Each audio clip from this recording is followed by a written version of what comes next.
small cell carcinoma. And here you could see why. Okay, on the left side of the image you could see that this is a lung. Normal appearing lung with just some compressed alveoli over here. And they are compressed because in the vicinity there is a tumor that is compressing them. Okay?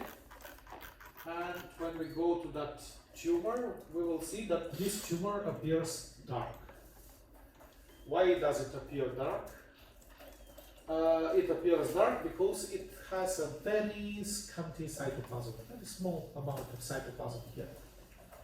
And if you take a look at the nuclei of those cells, you will see that these nuclei are not smaller than the nuclei of the non-small cell cancer. But as these cells, they have very little cytoplasm in them, this gives the name of small cell carcinoma. Okay? And this gives this darker appearance because it is mostly nucleus here.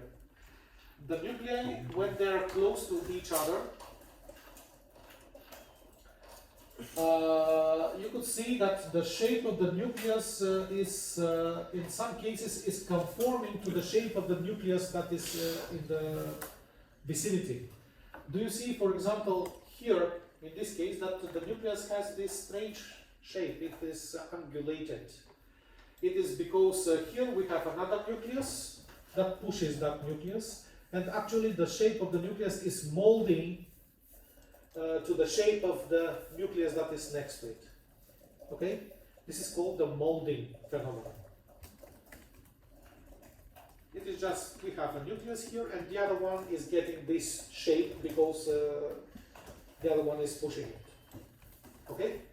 This is the molding phenomenon. It is very important when we estimate the tumors, especially in cytological specimens, to see this site.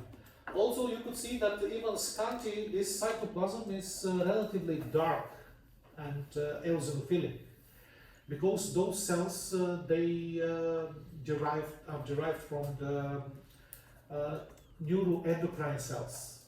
Neuroendocrine cells, they derive from the neural ganglia, from the neurons. And those neuroendocrine cells, they usually produce some hormones. In the neural ganglia, they produce adrenaline and noradrenaline. This is the neurotransmitters that those cells usually produce. And you know that the adrenaline is actually a hormone.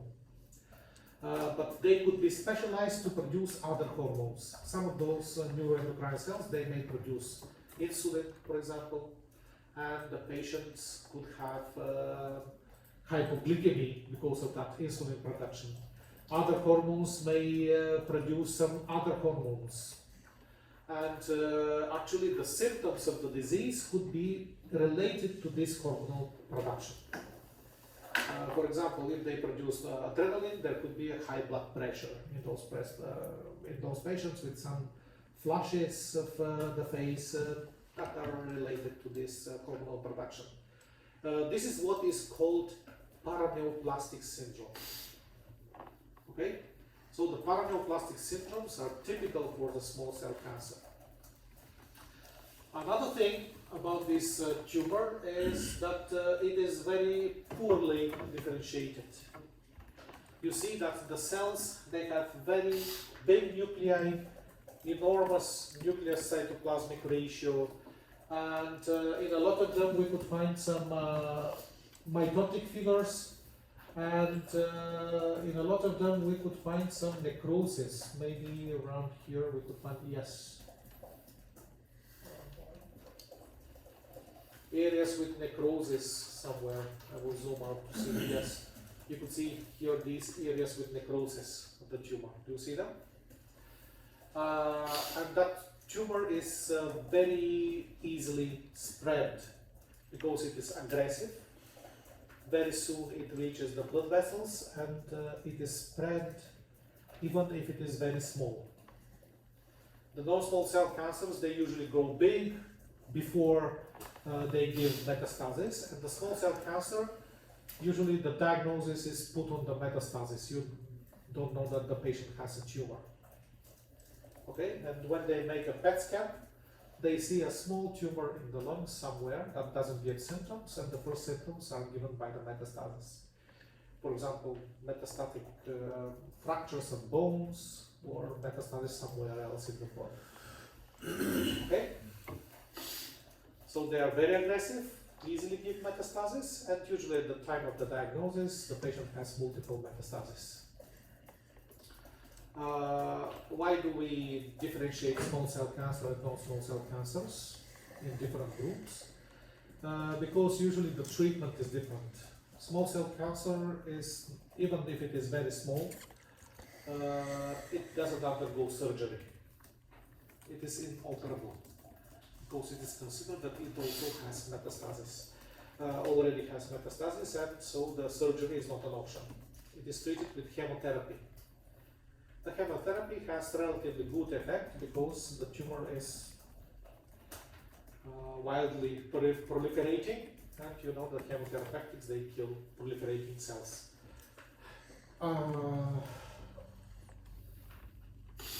And the non-small cell cancers, they are treated mostly with surgery when they are small.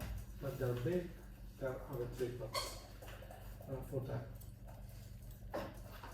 Okay, that's all about the respiratory pathology. Do you have any questions about the topic? You said the molding was important. Is it for classification or when you use it?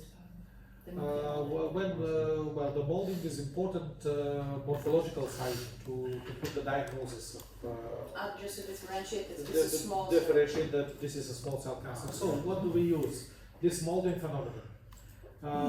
The nuclei are dark, and usually you don't see nucleoli in them. As any other